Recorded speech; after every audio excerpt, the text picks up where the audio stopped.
literally wiped everything out of our account down to the penny. So it's financially strapped right now. Keep in mind, if anyone claiming to be from your bank asks you to send money through a wire transfer to another account, that's a huge red flag. In Orlando, I'm Carla Ray. Safety experts are testing mid-size SUVs to see how they protect passengers in the backseat. The Insurance Institute for Highway Safety slammed more than a dozen SUVs into a barrier at 40 miles per hour.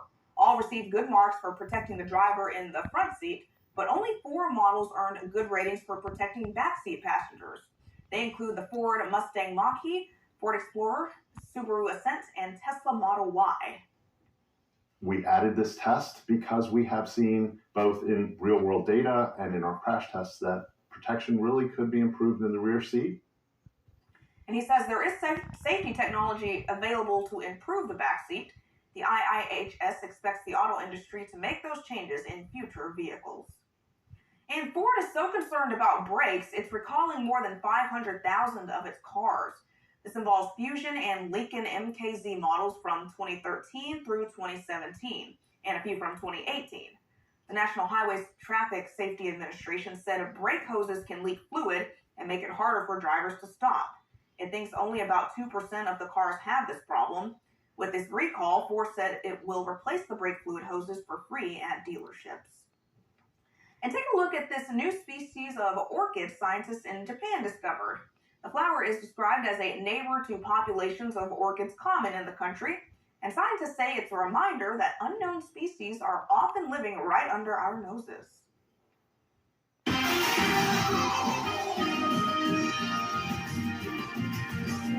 Has anyone ever brought you flowers before? Yes. They have? Of course. Okay. Has anyone brought you That's flowers good. before? I don't know. Maybe? Maybe. A boutonniere, sure, but I don't know. Maybe flowers. Actually, yes, they have. They have brought me flowers before. It took me a second. You know, That's nice. I mean, it's not common to get for a Yeah. man to get flowers from a woman, but you know, maybe it should be. I don't know. That's very sweet. Yeah, it's too cold for flowers out there now, believe me, because temperatures are very, very chilly. In fact, if you look outside in Greenville, there's some evidence there of a little flurry action. Right outside that Wendy's, I actually saw a bit of it looked like kind of an icy road, but it looks like it's a little bit better now in the last hour or so. But definitely down in the grass, you can see just below this proud American flag, yeah, a little bit of flurry action that's still down there. Because it's 19 degrees in Dayton. I'm pretty sure it's pretty colder. It's much colder in Greenville. Feels like 7 degrees actually in Dayton with just a west wind of about 12 miles per hour. So let's take a look at the flurries you can see here across parts of the state, really parts of much of the Midwest, especially coming off the lake. In Michigan, you can see some nice little snow there. Looks like around Grand Rapids, seeing some good snow. Kalamazoo, also down here in Indiana, seeing some snow flurries there. So some of this will make its way toward Ohio. So don't be surprised if you see a few more spotty flurries across the region. In fact, right now in the Miami Valley, it looks like there are a few kind of making their way through Preble County as well as Montgomery County. So if I step outside here after the newscast, maybe I'll see a few. It's kind of nice, but nothing to really cause any problems. The best chance for really problems would have been this morning likely, but we're really not seeing much of that tonight. So there's some good news. Now the cloud cover is starting to weaken a little bit. You can see some of the thicker cloud cover in the light gray, but just north of that, really just north of Dayton, it's clearing up a little bit, maybe not completely.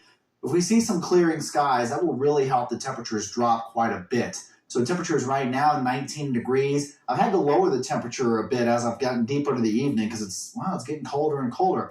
I'm a little afraid to take it down to 16 for the low tonight, but we're certainly going to get close. If we see clear skies, we definitely could get that cold, if not even a bit colder, but I'm going to keep the low at 19. Here are the temperatures now across the region. You can see we're all, for the most part, in the teens. We've cooled down quite a bit since this time last night. It's 11:45 now, so 11:45 last night, 11-degree difference. And we were already colder last night than the night prior. So as we move into the first week of spring, though, we definitely warm up. Now, most of your Monday is actually winter. Spring doesn't start until the evening, sometime during the 5 o'clock hour, I think 5:24 maybe. And then as you move into the rest of the week, you can see seasonable Tuesday and Wednesday, with much warmer temps in the Thursday and Friday. Now, really just a couple passing flurries overnight. We'll eventually see a little clearing on Sunday, which means more sunshine for us. And you can see in the next 7 days, we start off quiet, but we do move back into the 50s Wednesday and Thursday. System comes through, could bring some showers as early as late Wednesday, but Thursday and Friday are looking a little wet.